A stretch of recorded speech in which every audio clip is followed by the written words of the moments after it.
जी बिस्मिल्लाहिर्रहमानिर्रहीम। क्लास का हम स्टार्ट करते हैं। कंपनी लॉ है हमारे कोर्स का नाम, सही है। और हमारा चैप्टर कौन सा है? चैप्टर हम पढ़ रहे थे 1। चलिए ये चैप्टर 1 को जो है कंटिन्यू करते हैं। हमने क्या क्या चैप्टर 1 में पढ़ लिया था? मोड्स ऑफ डूइंग बिजनेस पढ़ लिया था। जैसे हमने 3 मोड्स पढ़े थे, एक होता है सोल प्रोप्राइटर, एक होता है कंपनी, एक होता है पार्टनरशिप। फिर हमने इसके बाद जो है टाइप्स ऑफ कंपनी पढ़ी थी, on the basis of status पढ़ा था, on the basis of liability पढ़ा था, limited by share, limited by guarantee, unlimited. On the basis of status हमने क्या क्या पढ़ा था? Private limited, public listed, public unlisted, single member company, सही है। इसके बाद हमने होल्डिंग और सब्सिडरी भी हमने पढ़ लिया था लास्ट तक। आइए अब इससे आगे बढ़ते हैं। बॉडी कॉर्पोरेट की डेफिनेशन वैसे इस दफ़ा आई है। अच्छा, सब्सिडरी में देख, again subsidiary, Holi own subsidiary में कोई ख़ास फ़र्क नहीं है, एक ही चीज़ है। अगेन डेफिनेशन खुद एक्सप्लेन कर रही है। Holi owned subsidiary. अच्छा, सब्सिडरी क्या होती है? हमने पढ़ा था 50% से ज़्यादा, ग्रेटर देन 50% जो है शेयर होल्डिंग हो किसी दूसरी कंपनी में, सही है। जैसे ए की ग्रेटर देन 50% है, जैसे ए की, सही है, ग्रेटर देन 50% है, सही है, मतलब 55% है। तो ये क्या है? बी क्या है? सब्सिडरी है ए की, और बी के लिए ए क्या है? होल्डिंग कंपनी है। अब होली ओन्ड में वो कह रहा है कि 100% जो है वो इसके पास हो, ए के पास, बस ये फ़र्क है होली ओन्ड और सादी सब्सिडरी में। दोनों में ग्रेटर देन 50 है, लेकिन इसमें एक थ्रेशोल्ड बोल दिया होली ओन्ड में कि पूरा का पूरा 100% जो है वो ए के पास होगा, तो होली ओन्ड कराई जाएगी। Company shall be deemed to be wholly owned subsidiary of another company और the statutory body if all of its shares are owned by that other company और the statutory body. All of the shares अगर उसके bound है तो wholly owned कहलाई जाएगी। अब body corporate और कॉर्पोरेशन इस दफ़ा ये आया भी है वैसे।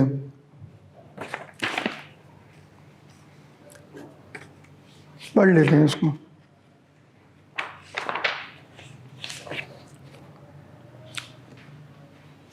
बॉडी कॉर्पोरेट क्या है जी? बॉडी कॉर्पोरेट क्या है? आइए बॉडी कॉर्पोरेट की डेफिनेशन पढ़ लेते हैं। बहुत टाइम बाद ये डेफिनेशन इसने पूछी है। वही आईकेएफ की भी आदत होती है कि जो बहुत अनटच एरिया होता है, जैसे डेफिनेशन हो गई, कि वो अनटच एरिया को भी कभी कभार टेस्ट कर लेता है, सिर्फ ये देखने के लिए कि बच्चे क्या वो छोड़ के तो नहीं आया, सेलेक्टिव स्टडी तो नहीं कर रहा कि यार ये चीज़ आईकेएफ नहीं पूछता, ये एरिया से आईकेएफ नहीं पूछता तो मैं छोड़ देता हूँ, ये पिछले 5 सालों से नहीं आया। बॉडी कॉर्पोरेट की डेफिनेशन आप देखें तो पिछले मैंने नहीं कहा कि मुझे 2-3 सालों में आई है, मुझे याद नहीं पड़ता, सही है। तो अभी बहुत इनफ्रीक्वेंट है ये, मतलब बहुत रेयर आती है। उसने इस दफ़ा पूछ ली 5 नंबर की स्ट्रेट बॉडी कॉर्पोरेट की डेफिनेशन पूछ ली उसने। अगेन जो पढ़ के गया था उसके लिए स्कोरिंग मार्क्स से 5, लेकिन अगर जो नहीं पढ़ के गया, सेलेक्टिव स्टडी करके गया, तो वो उसको एक ईजी नंबर वो लूज कर गया। बॉडी कॉर्पोरेट क्या कह रहा है? Body corporate means, body corporate corporation includes. देखो डेफिनेशन कभी भी लॉ की ना 2 तरीके से होती है। एक होता है मीन्स का मतलब होता है जो लिखा हुआ है बस यही है। इंक्लूड मतलब ये भी है, इसके अलावा भी कुछ हो सकता है, सही है।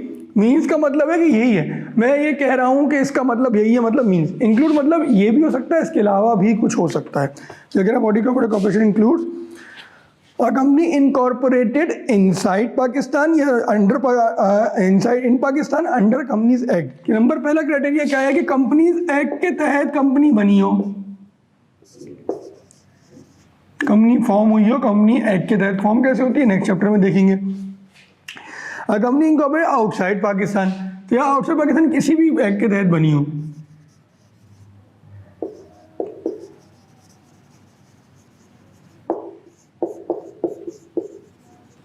सही है। और अब body corporate declared as body corporate in the relevant statute. कह रहे कोई भी लॉ के अंदर किसी भी कंपनी को बॉडी कॉर्पोरेट कहा जा रहा है तो वो बॉडी कॉर्पोरेट है, सही है। Body corporate as per relevant का मतलब रेलेवेंट क्यों लिखा हुआ यहाँ पे? भाई पाकिस्तान के लॉ के मुताबिक। मिसाल के तौर बैंकिंग ऑर्डिनेंस है, बैंकिंग ऑर्डिनेंस अगर किसी भी इदारे को बॉडी कॉर्पोरेट कहता है तो वो कह रहा है मैं भी बॉडी कॉर्पोरेट उसको मानता हूँ। इंश्योरेंस ऑर्डिनेंस है, इंश्योरेंस ऑर्डिनेंस अगर किसी को बॉडी कॉर्पोरेट कहता है तो कह रहा है मैं भी इसको बॉडी कॉर्पोरेट मानता हूँ। ये कौन कह रहा है? कंपनी लॉ कह रहा है मेरे हिसाब से भी बॉडी कॉर्पोरेट है। उसने अपने 2 क्राइटेरिया दे दिया, company incorporate in Pakistan under companies है, कंपनी इनकॉर्पोरेट आउटसाइड पाकिस्तान, सही है। और कह रहे हैं body corporate as per relevant statute, relevant मतलब पाकिस्तान में जो भी स्टैट्यूट है, लॉ है, सही है। अब कह रहा है अब आगे एक्सेप्शन।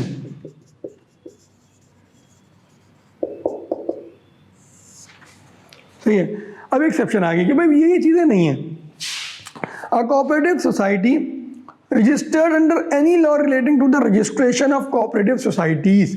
सही है, लेकिन बाज़ वक़्त इदारे इस तरह भी बनते हैं कि वो किसी सोसाइटी के अंदर बनते हैं। सही है, जैसे वेलफेयर हो गया, ये हो गया, इस तरह की चीज़ें होती हैं। अब जैसे अगर मैं बात करूं कि और ऐसे हॉस्पिटल पाकिस्तान में है जिसका कुछ सोसाइटी के अंदर उनके कुछ छोटी अंदर उनकी एंटिटीज़ बनी हुई हैं, डिवाइडेड इनटू मल्टीपल एंटिटीज़, और वो एंटिटीज़ जो इनकॉर्पोरेटेड है वो सोसाइटी के अंदर है। वो उनको ना ट्रस्ट के अंदर बनाना था, ना उनको कंपनी एक्ट के तहत बनाना था, तो उन्होंने सोसाइटी के अंदर इदारे बनाए। तो अगर कोई सोसाइटी के अंदर कोई इदारा बन रहा है, कोई भी एंटिटी है, सही है, कोई भी कोऑपरेटिव सोसाइटी है registered under any law relating to the registration of the cooperative society, कोई कोऑपरेटिव सोसाइटी के तहत जो है, एक वो कम हो गया इसमें, सही है, कोऑपरेटिव सोसाइटी को रजिस्टर्ड हो कोई भी लॉ के अंदर, कौन से लॉ के अंदर, relating to the registration of cooperative societies. और नंबर 2 अगर एनी अदर एंटिटी, नंबर 2 बड़ा इंटरेस्टिंग है पढ़ने में, लॉ को समझने के उससे, वैसे तो इतना मुश्किल नहीं है। एनी अदर एंटिटी, कोई भी एंटिटी, डज नॉट इंक्लूड पढ़ रहे हम, any other entity not being a company as defined in the companies act. कह रहा है कोई भी एंटिटी, कह रहा है कोई भी एंटिटी, एनी एंटिटी, कह लेकिन वो एंटिटी वो नहीं होनी चाहिए जो कंपनी हो, as per companies act, not being a company as per companies act. कह रहा है कोई भी कंपनी,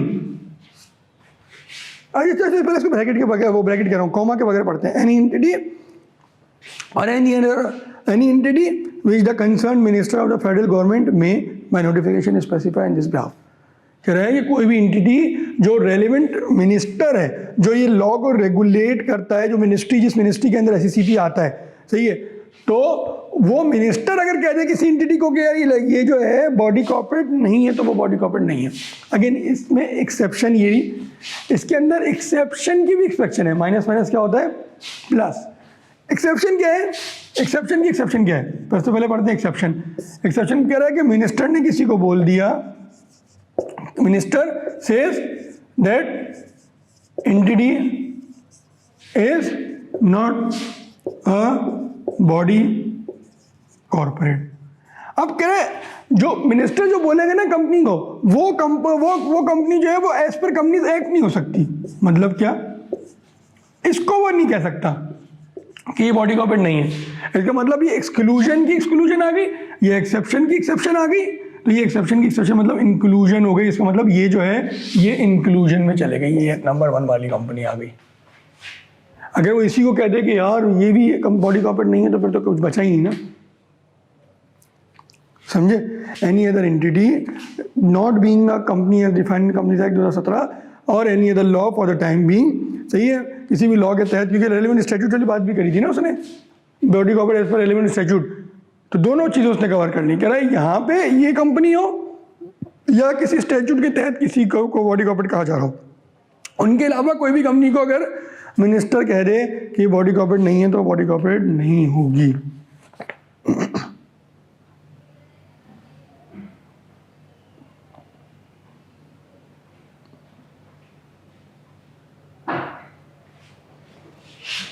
फिर इसको पढ़ लीजिए, कोई चीज़ नहीं समझ में आई तो पूछिए, फिर हम आगे बढ़ते हैं। अच्छा जी, यहाँ पढ़ते हैं public sector company. Public sector company क्या होती है? वैसे आम टाइम में पब्लिक सेक्टर कंपनी का मतलब समझा जाता है कि गवर्नमेंट ओन्ड एंटिटी है, गवर्नमेंट का रिलेशन बिल्कुल है इसके अंदर। आओ इसको डिटेल में पढ़ लेते हैं। पब्लिक सेक्टर कंपनी, अब देखो इसमें भी वर्ड आ रहा है कंपनी, इसका मतलब है कि ये भी कंपनी एक्ट के तहत फॉर्म हो रही है। अगर वो किसी रेलिवेंट लॉ के चार्टर के तहत पार्लियामेंट से बन रही है गवर्नमेंट की एंटिटी, तो वो इसके अंदर नहीं आएगी। पब्लिक सेक्टर एंटिटी वही नॉर्मल कंपनी ही होगी, नॉर्मल तरीके से ही बनी होगी। इसका ओनरशिप स्ट्रक्चर जो है थोड़ा डिफरेंट होगा, ये चीज़ याद रखना। ऐसा नहीं कि कंपनी एक्ट के एम्बिट से बाहर है, नहीं नहीं नहीं, कंपनी एक्ट के एम्बिट से बाहर होती तो यहाँ इसका जिक्र ही नहीं होता। ये कंपनी एक्ट के एम्बिट में ही है, लेकिन इसका ओनरशिप स्ट्रक्चर जो है वो डिफरेंट है। आओ इसको पढ़ते हैं। कह रहा है means a company weather public और प्राइवेट। देखो खुद ही कह रहा है ये तो पब्लिक होगी या प्राइवेट होगी। पब्लिक में लिस्टेड हो अनलिस्टेड हो एक अलग कहानी है, सही मतलब बात की बात है ना। इनकॉर्पोरेट होते वक्त तो दो ही तरह से हो सकती है ना, या तो प्राइवेट होगी पब्लिक होगी। सिंगल मेंबर कंपनी भी होगी लेकिन वो कंपनी एक्ट कवर नहीं करता उसको, सही है। विच इज डायरेक्टली और इनडायरेक्टली कंट्रोल्ड, ये तो क्या हो कंट्रोल हो। कंट्रोल किस तरह आता है, कंट्रोल बहुत तरीके से आता है, या तो शेयर होल्डिंग से आएगा, सही है, या बोर्ड ऑफ डायरेक्टर से आएगा। बोर्ड ऑफ डायरेक्टर आपके मेजॉरिटी बैठे हुए तो भी आपके पास कंट्रोल है, बहुत तरह से आ सकता है ना control. Directly indirectly control. Beneficially owned, beneficially owned से शेयर होल्डिंग से आएगा। क्या कह रहा है, बेनिफिशियली ओन। बेनिफिशियली ओन से किससे आएगा, शेयर होल्डिंग से ही आएगा, और कोई तरीका नहीं है बेनिफिशियली ओन का। बेनिफिशियली ओन और एटलीस्ट 51%, 50 से ऊपर नहीं कह रहा है यहाँ पे, पूरे बाकायदा स्पेसिफाई कर रहा है। यहाँ एक वाइड जगह है जहाँ पे स्पेसिफाई करता है। अगर आप उसको पढ़ें, होल्डिंग सब्सिडी हो गए तो कहता है मोर देन 50%, 50.01 पे भी कहता है होल्डिंग सब्सिडी हो जाएगी। लेकिन यहाँ पे गवर्नमेंट की ओनरशिप पे वो जो कह रहा है, मतलब जो एक एस्टैब्लिश करना चाह रहा है कि public sector company greater than 50 नहीं कह रहा, वो कह रहा है 51%। ये एक वाइड जगह है जहाँ पे 51% का जिक्र करता है।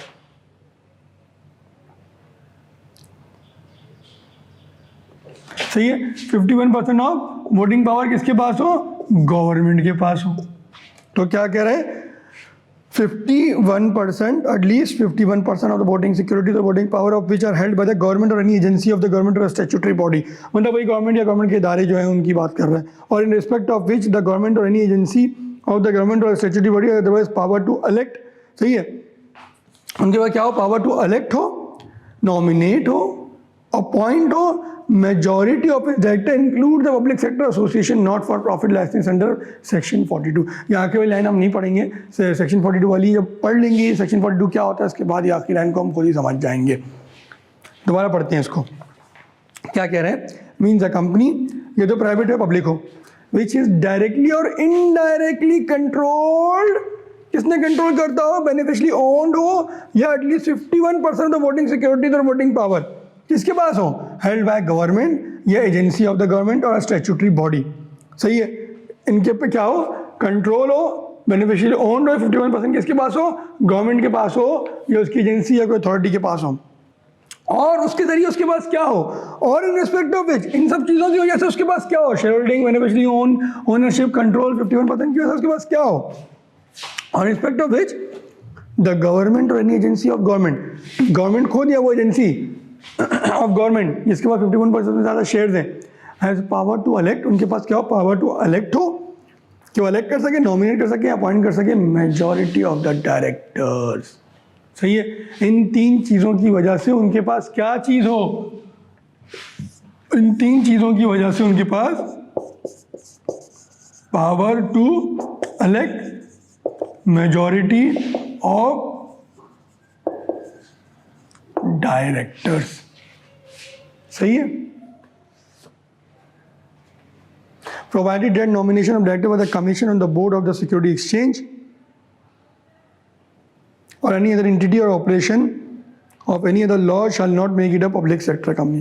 देखो कमीशन कौन है, एससीसीपी। एससीसीपी कौन है, ये वो इदारा है जो लॉ बनाता है, कंपनी है उसी का बनाया हुआ है। सही है, वो रेगुलेट करता है कंपनी को। एससीसीपी के बंदे जो है सिक्योरिटी एक्सचेंज में बैठते हैं। सिक्योरिटी एक्सचेंज किसे कहते हैं, पाकिस्तानी स्टॉक एक्सचेंज। इनके बंदे यहाँ पे डायरेक्टर बन के बैठते हैं। तो कह रहा है इसके बंदे जहाँ डायरेक्टर बन के बैठ रहे हैं क्योंकि ये गवर्नमेंट का इदारा ही है, तो लेकिन ये इसकी वजह से ये जो है पब्लिक सेक्टर कंपनी नहीं कहलाई जाएगी। ये एक एक्सेप्शन है इस पूरे लॉ की। सही है, ये इस पूरे सेक्शन की एक्सेप्शन उसने एक दे दी कि एससीसीपी का जहाँ बंदा पाकिस्तान स्टॉक एक्सचेंज में डायरेक्टर बन के बैठा है तो Pakistan stock exchange public sector company नहीं कहलाई जाएगी। सही, एसोसिएशन नॉट फॉर प्रॉफिट को स्टार्ट कर देते हैं। Association not for profit exception है पूरे लॉ के अंदर ये एक डिफरेंट टाइप ऑफ कंपनी है, ना ये पब्लिक है ना ये प्राइवेट है। सही है, ये एक वाहिद अपनी नेचर की कंपनी है जो कि सिर्फ एक वाहिद एक्सेप्शन है लॉ के अंदर, एसोसिएशन नॉट फॉर प्रॉफिट। अब मैं इसी प्रैक्टिकल एग्जांपल दूँ, आगा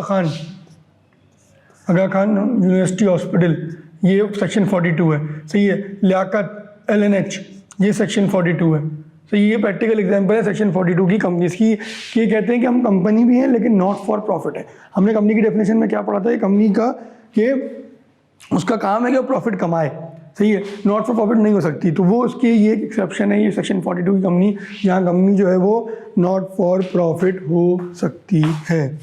सही है, सेक्शन 42। आइए पढ़ते हैं। एसोसिएशन नॉट फॉर प्रॉफिट क्या है, license of association with charitable और net and not for profit objects. The commission may permit, shall नहीं, क्यों शाल परमिट क्यों कहता, क्यों नहीं कहता, आओ देखते हैं। The commission may permit for the association to be registered as a limited liability company, limited company without the addition of the words limited or guarantee limited to its name if the following conditions are fulfilled। मैंने एक चीज़ को आपको बताई थी कि कोई भी private limited होगा तो उसके नाम के आगे क्या लगेगा, प्राइवेट लिमिटेड। पब्लिक लिमिटेड होगा तो उसके नाम के आगे क्या लगेगा, ओनली लिमिटेड। सही है, तो कह रहा है ये लिमिटेड वर्ड की आपके पास ज़रूरत नहीं है, इसको ऐड किए बगैर आपकी लायबिलिटी लिमिटेड ही रहेगी। कब, तो आप नीचे की कंडीशंस मीट कर दें। It is formed for promoting commerce, arts, science, religion, health, education, research, sports, protection of environment, social welfare, charity or any other useful object।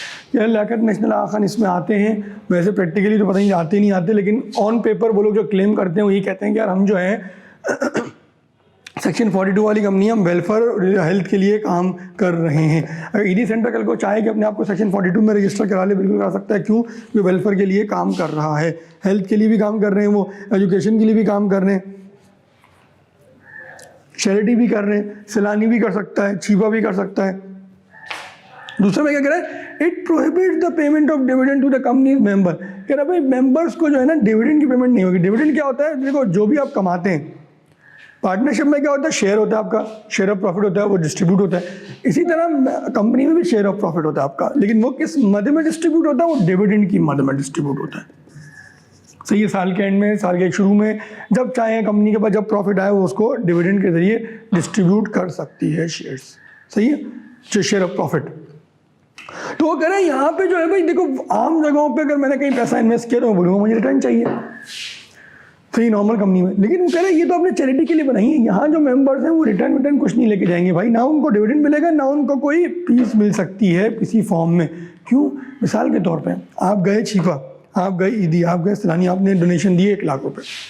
क्या आपने इसलिए दिया कि ईदी साहब के बच्चे इसमें खाएं, मज़े करें, कोई शॉपिंग करें, उनकी ईद की शॉपिंग हो जाए? क्या सैलानी साहब के घर के लिए दिया आपने?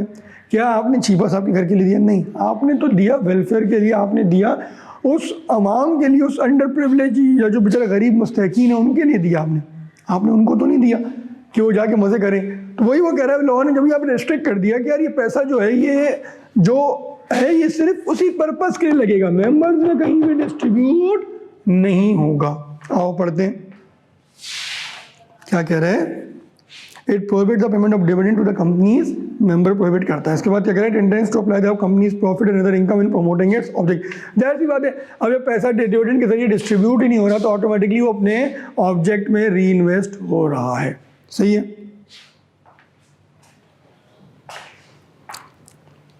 Companies object and activities are not against the law, कोई अगेंस्ट द लॉ नहीं है। सही है, पब्लिक ऑर्डर, सिक्योरिटी, सवर्निटी कहते हैं खुद मुख्तारी को, इन नेशनल इंटरेस्ट ऑफ पाकिस्तान, क्या पाकिस्तान के कोई भी खिलाफ ना हो, कोई ऐसी टेररिस्ट एक्टिविटी आप ना कर रहे हो एनजीओ के बहाने या नॉट फॉर प्रॉफिट के बहाने, तो जरा इस तरह की आप नहीं कर सकते कोई भी चीज़।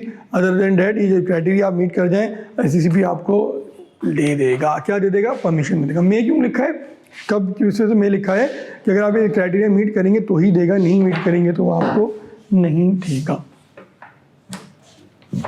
पढ़ लें, उसको कोई सवाल है तो पूछिएगा।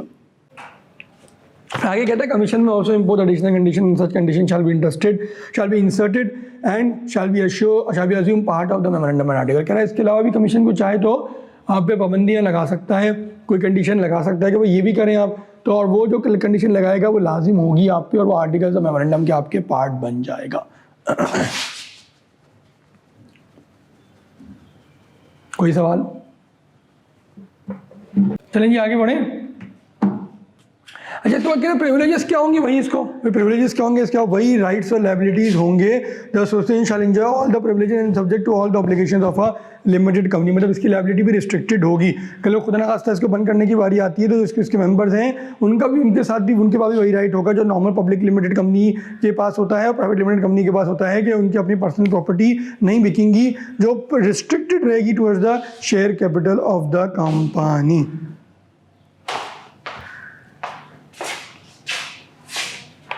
जाओ इसको पढ़ते हैं, रीजन फॉर रेवोकेशन, फिर क्लास को ऑफ करते हैं। इंशाल्लाह हो जाएगा रीजन फॉर रेवोकेशन 15-20 मिनट में। द कमीशन में at any time by order in writing, भाई कमीशन जब भी चाहे वो कह रहा है कि ऑर्डर इन राइटिंग के जरिए रेवोकेशन कर सकता है। ऑर्डर इन दे कौन रहा है, लाइसेंस कमीशन दे रहा है, तो उसको रिवोक कौन करेगा, वो भी कमीशन ही करेगा। सही है। Revoke license granted with such directions as it may deem fit on being satisfied that, फजूल में नहीं करेगा कि ना इनमें से कोई काम आपने कर दी, गड़बड़ कर दी तो जाके करेगा। क्या द कंपनी और its management has failed to comply with any of the terms और condition subject to which a license is granted. कौन से टर्म्स एंड कंडीशन है, कौन से सब्जेक्ट के टर्म्स एंड कंडीशन की बात कर रहा है, ये वो टर्म्स एंड कंडीशन है जो एससीसीपी ने अलग से आपके ऊपर लगाई हैं। सही है। नंबर 1 में कह रहा है टर्म्स एंड कंडीशन, कौन सी वाली, जो एससीसीपी ने आप पे लगाई है। नंबर 2 में क्या कह रहे हैं, any of the requirement specified और any relevant regulation are not met और कंप्लाइड। अब एक जनरल बात कर रहे हैं, कोई भी रेलेवेंट रिक्वायरमेंट जो है वो नहीं आपने मीट करी। सही है। Affair of the company are conducted in the manner prejudicial to the public interest. ये किस पॉइंट से कनेक्ट कर रहा है, ये पॉइंट नंबर पीछे आप जाएं तो बुलेट नंबर 4 से कनेक्ट कर रहा है।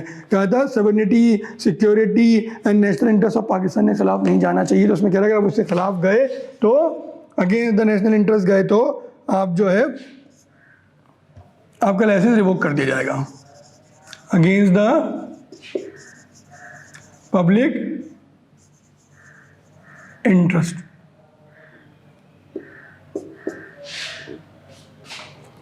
ठीक है। The company has been default in filing with the registrar its financial statement और annual return for immediately preceding 2 consecutive financial year. कह रहे हैं कि फाइनेंशियल, अब हम जब इंशाल्लाह अकाउंट्स के चैप्टर में जाएंगे तो हम देखेंगे कि फाइनेंशियल स्टेटमेंट जो आपके बनते हैं पूरे, फाइनेंशियल स्टेटमेंट क्या होता है, वही 5 चीज़ें जो आप लोगों ने बचपन में पढ़ी हैं, बैलेंस शीट, इनकम स्टेटमेंट या P&L क्या है आप इसको, प्रॉफिट एंड लॉस। सही है। इसके बाद क्या, cash flow, SOCIE, statement of changes in equity. सही है। और क्या है, नोट्स। ये सब मिला के क्या बनते हैं आपके फाइनेंशियल स्टेटमेंट बनते हैं। ये हम इंशाल्लाह जब जाएंगे चैप्टर में हम देखेंगे फाइनेंशियल स्टेटमेंट जो प्राइवेट लिमिटेड हो, पब्लिक कंपनी हो, पब्लिक लिस्टेड अनलिस्टेड, सबको जो है बना के जमा कराने होते हैं एससीसीपी को एक सर्टेन टाइम पीरियड के अंदर, वो हम देखेंगे उस टाइम पे। तो कह रहे हैं कि आपने जमा ना कराए हो इमीडिएटली प्रीसीडिंग 2 फाइनेंशियल ईयर्स में। सही है। अब मिसाल के तौर पे फाइनेंशियल ईयर हमारा वैसे नॉर्मली जो मेजॉरिटी कंपनी का स्टार्ट होता है वो कब होता है, जुलाई 1 से 30 जून तक। तो अगर मैं देखूँ मेरा अभी कौन सा फाइनेंशियल ईयर चल रहा है, हम मैं कहाँ खड़ा हूँ, मैं खड़ा हूँ अप्रैल 2023 में। तो मेरा कौन सा फाइनेंशियल ईयर है, मेरा फाइनेंशियल ईयर चल रहा है जुलाई 22 से जून 2023 तक। ये फाइनेंशियल ईयर के बीच में मैं खड़ा हूँ। मेरे पिछले 2 कंसेक्यूटिव फाइनेंशियल ईयर कौन से होंगे, देखिए अब ये फाइनेंशियल ईयर कौन सा कहलाया जाएगा, ये कहलाया जाएगा फाइनेंशियल ईयर 2023। सही है। ईयर एंडिंग 2023 कहलाया जाएगा। सही है। पीछे के 2 फाइनेंशियल ईयर कौन से होंगे, वो होगा फाइनेंशियल ईयर 2022 और होगा फाइनेंशियल ईयर 2021।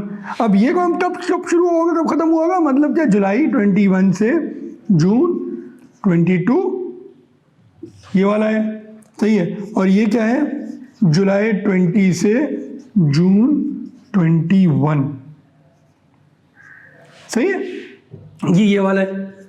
तो ये जो है, ये आपने आप इस फाइनेंशियल ईयर में खड़े हुए, इन दोनों के फाइनेंशियल ईयर के आपने अभी तक नहीं भेजे हैं।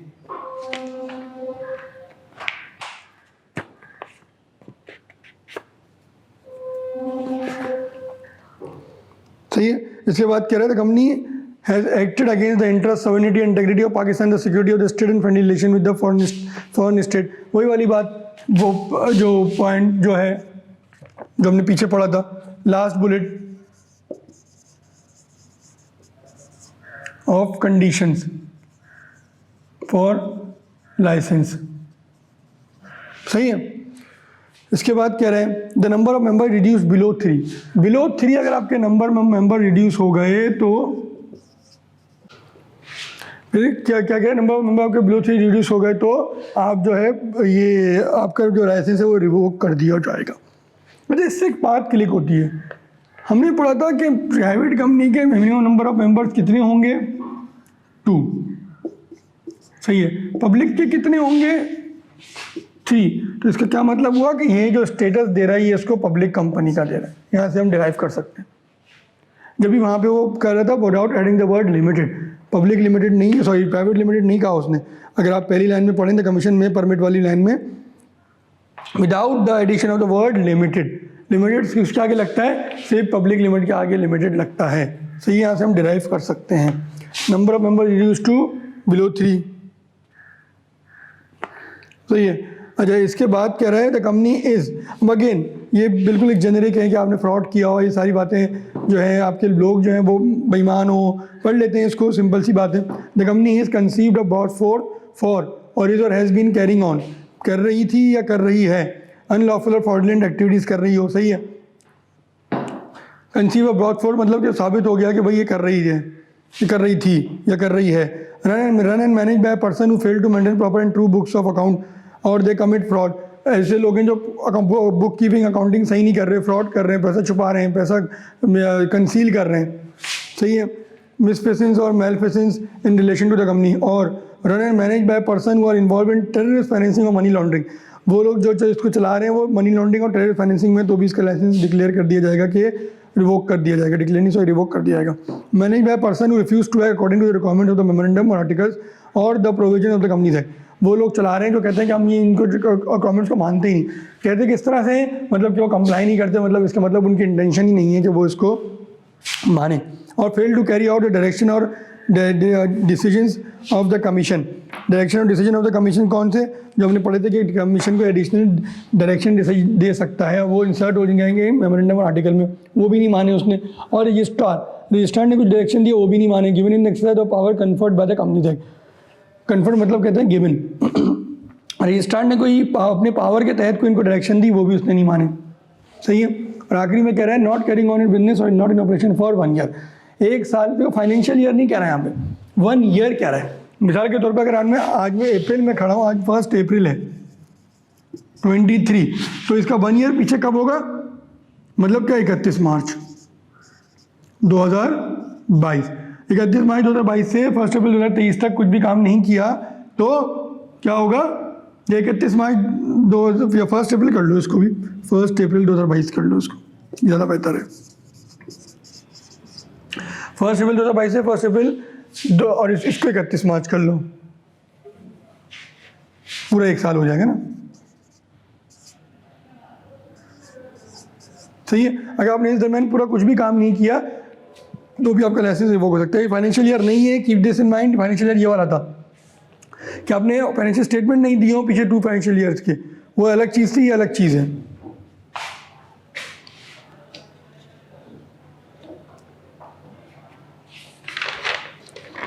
आखिरी में कह रहा है just an equitable that the licence should be revoke. इसके अलावा ICCB को कभी लग रहा है कि भाई ये सही है, इंसाफ है कि वो लाइसेंस रिवोक कर दिया जाए।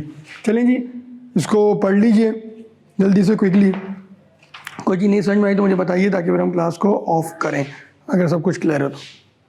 चलें जी, बस आज की क्लास को यहीं तक रखते हैं, इंशाल्लाह नेक्स्ट क्लास में कंटिन्यू करेंगे। चैप्टर नंबर 1 में बस हमारी थोड़ी सी 1-2 चीज़ें रह गई हैं जो कि ऑलमोस्ट कंप्लीट हो गया है हमारा चैप्टर नंबर 1। चलो जी, थैंक यू वेरी मच।